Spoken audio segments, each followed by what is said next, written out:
Hello student, कुहू international school की कक्षा 10 संस्कृत की ऑनलाइन क्लासेस में आपका स्वागत है।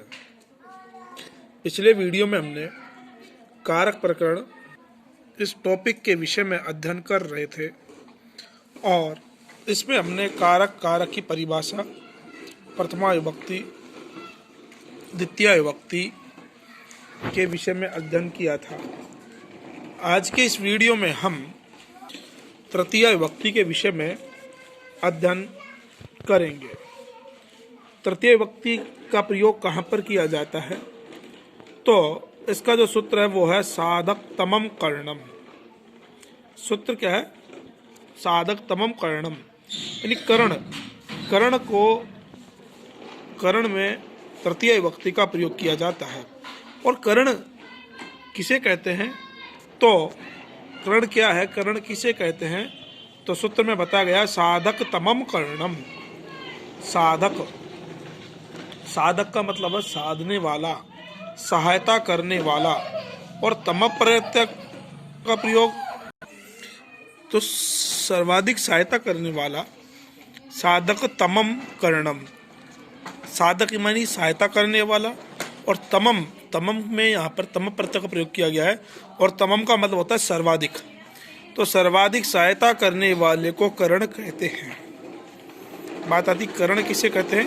तो साधक तमम कर्णम कर्ण कहते हैं। किसे? साधक तमम।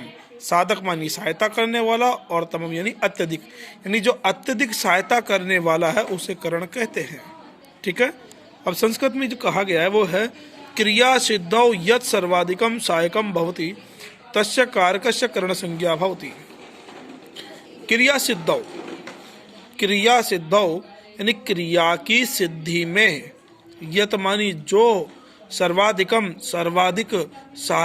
सहायक भवति होता है, तस्य कारकस्य उस कारक की कर्ण संज्ञा होती है। क्या मतलब समझे? कि क्रिया की सिद्धि में जो सर्वाधिक सहायक होता है उस कारक की कर्ण संज्ञा होती है। यानी क्रिया की सिद्धि में, क्रिया कहते किसको? कार्य को। क्रिया किसको कहते हैं? कार्य को। तो कार्य की सिद्धि में, कार्य के संपन्न होने में जो सर्वाधिक सहायक होता है, यानी कार्य के पूर्ण होने में जो सर्वाधिक सहायक होता है, तो जो सहायक होता है, जो सहायता करता है, उसकी कर्ण संज्ञा होती है। कर्ण संज्ञा किसकी होगी? सहायता करने वाले की। जो सर्वाधिक सहायता करता है उसकी कर्ण संज्ञा होती है। फिर पाणिनि का अगला सूत्र है कर्तृकर्णयोस् तृतीया इति पाणिनि सूत्रेण तृतीय विभक्ति भवति। कर्तृकर्णयोस् तृतीया यह सूत्र है। ये क्या कहता है? ये कहता है कर्तृकर्णे च तृतीया विभक्ति भवति। ये कहता कर्ता और कर्ण में तृतीया विभक्ति का प्रयोग होता है। कर्तरी यानी कर्ता में, कर्णे च और कर्ण में तृतीया विभक्ति होती है। तो कौन से कर्ता में? तो यहाँ मतलब कर्ता दो प्रकार के होते हैं, एक उक्त कर्ता, एक अनुक्त कर्ता। उक्त कहते हैं उक्त कर्ता यानी प्रधान कर्ता, अनुक्त कर्ता यानी अप्रधान कर्ता। उक्त कहते हैं प्रधान को और अनुक्त कहते हैं अप्रधान को।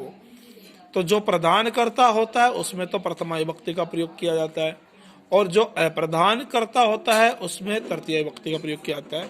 खैर इसे छोड़िए, अभी तो सिर्फ इतना समझिए कि कर्ण में तृतीय विभक्ति का प्रयोग किया जाता है। पुनः एक बार मैं बोल रहा हूँ, उसे आप ध्यानपूर्वक सुने कि क्रिया की सिद्धि में अर्थात कार्य के संपन्न होने में जो सर्वाधिक सहायक होता है, जो सर्वाधिक सहायता करने वाला होता है, उसे कर्ण कहते हैं। और कर्ण में तृतीय विभक्ति का प्रयोग किया जाता है। आप इतना सा याद रखें। कुछ भी याद नहीं रहे इस सूत्र में तो आप सिर्फ इतना सा याद रखें कि कार्य को करने में जो सर्वाधिक सहायक होता है उसमें तृतीय विभक्ति का प्रयोग किया जाता है। जैसे जागृति कलमेन लिखती, जागृति कलम से लिखती है। जागृति किससे लिखती है? कलम से लिखती है। तो यहाँ पर कार्य क्या है? लिखना। कार्य क्या है? पर लिखना। और ये लिखने का कार्य किससे संपन्न हो रहा है? कलम से, इसलिए कलम आपका करण है, इसलिए यहाँ पर इसमें तृतीय विभक्ति का प्रयोग किया गया है। या आप डायरेक्टली सीधे प्रकार से समझे तो यूं समझे कि कार्य क्या है यहाँ पर आपका लिखना, और लिखने का कार्य किसके द्वारा संपन्न हो रहा है, कलम के माध्यम से, इसलिए कलम में तृतीय का प्रयोग किया गया और ये बन गया जागृति कलमेन लिखति।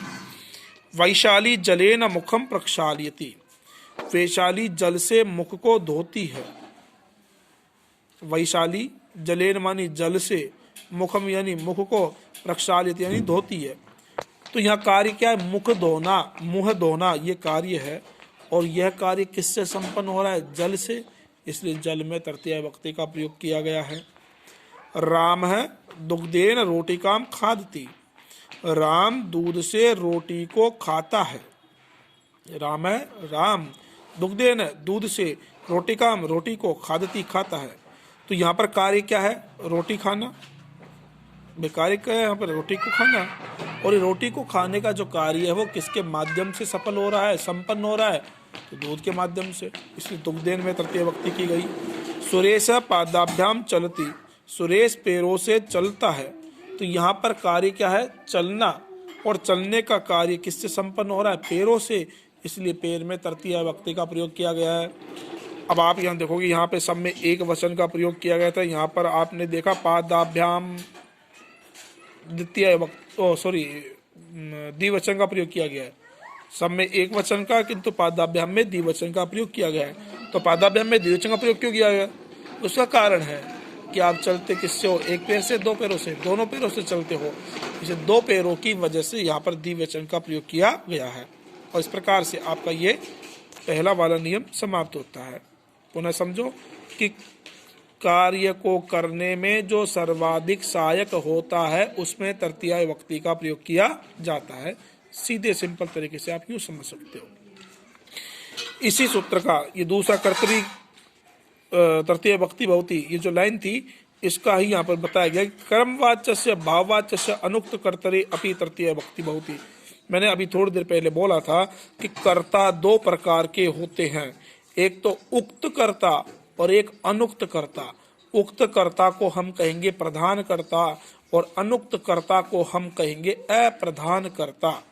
तो यहाँ पर लिखा गया है क्रमवाच्य और भाववाच्य के अप्रधान कर्ता में भी तृतीय विभक्ति होती है।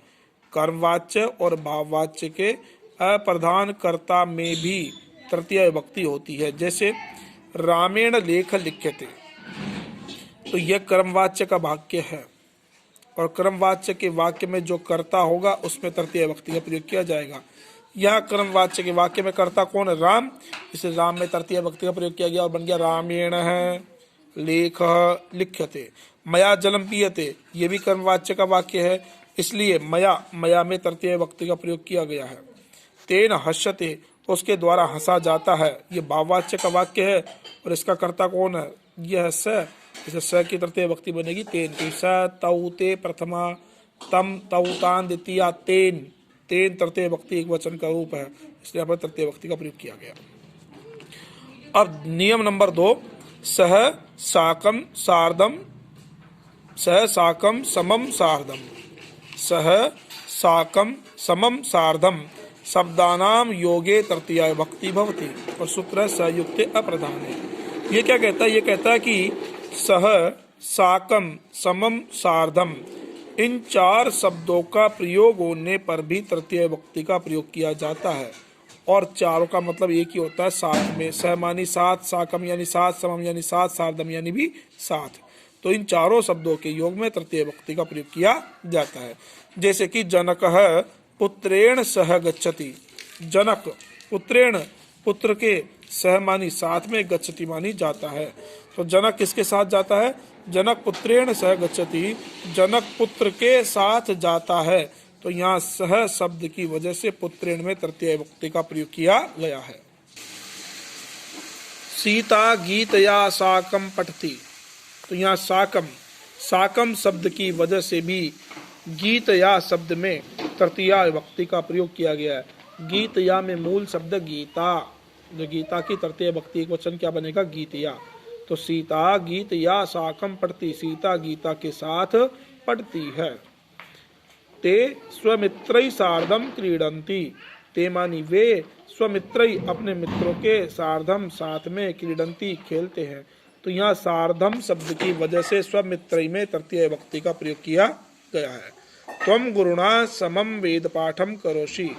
तुम यानी तुम, गुरुणा गुरु के, समम यानी साथ में, वेद पाठम करोषि वेद पाठ करते हो।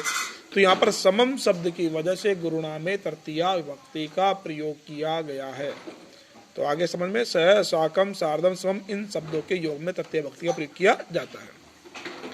अगला सूत्र है येनांग विकार है। सूत्र क्या, येनांग विकार है। ये क्या कहता है, ये कहता है येन विकृतेन अंगेन अंगिनः विकारो लक्ष्यते तस्मिन् विकृतांगे तृतीय विभक्ति भवति। येन मानी जिस, विकृतेन, विकृत कहते खराब, विकृत किसे कहते खराब, तो जिस खराब, अंगेन अंग से, अंगिनः अंगिन मतलब व्यक्ति का, येन मानी जिस, विकृत मानी खराब, अंगेन यानी अंग से, अंगी मानी व्यक्ति का, विकार मानी दोष, लक्ष्यते मानी दिखाई देता है, तस्मिन उस विकृत अंगे, उस खराब अंग में तृतीय विभक्ति का प्रयोग किया जाता है।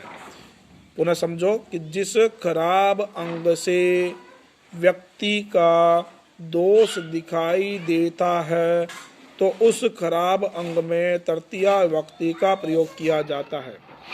आप इसको सीधे तौर पर आप यूं समझ सकते हो कि हमारे शरीर का जो भी अंग खराब है तो उस खराब अंग में हमें तृतीय विभक्ति का प्रयोग करना है। जैसे कि स नेत्रेण काण है अस्ति, तो वह आंख से काण है, तो खराब अंग क्या है, नेत्र, आंख, इसलिए आंख में तृतीय विभक्ति का प्रयोग किया गया और ये बन गया नेत्रेण। बालक कर्णेन बधिर वर्तते। बालक बालक, कर्णेन कान से, बधिर मानी बहरा, वर्तते मानी है, तो खराब अंग क्या है, कान, इसलिए कान में तृतीय विभक्ति का प्रयोग किया गया और ये बन गया कर्णेन। साधु पादेन खंज अस्ति। साधु पादेन खंज अस्ति, साधु मानी साधु, पादेन यानी पैर से, खंज मानी लंगड़ा, अस्ति मानी है कि साधु पैर से लंगड़ा है। तो यहाँ पर देखो, आप देखोगे कि यहाँ पर खराब अंग क्या है, पाद मानी पैर, यहाँ पैर खराब अंग, इसलिए पादेन शब्द में तृतीय विभक्ति का प्रयोग किया गया है। श्रेष्ठी शीर्षा खलवाट विद्यते। सेठ सिर से गंजा है, खलवाट मानी गंजा, विद्यते मानी है, तो सेठ सिर से गंजा है, तो यहाँ पर खराब अंग क्या है, सिर, इसलिए सिर में तृतीय विभक्ति का प्रयोग किया गया। सूरदास नेत्राभ्याम अंधः आसीत। सूरदास नेत्रों से अंधे थे, तो यहाँ पर आप देखोगे कि सूरदास अंधे किससे थे, नेत्रों से, आंखों से, तो यहाँ पर नेत्र शब्द आपका जो खराब है इसलिए यहाँ पर नेत्र में तृतीय विभक्ति का प्रयोग किया गया है। इस प्रकार से यह सूत्र आपका समाप्त होता है। पुनः समझे कि खराब अंग में तृतीय विभक्ति का प्रयोग किया जाता है।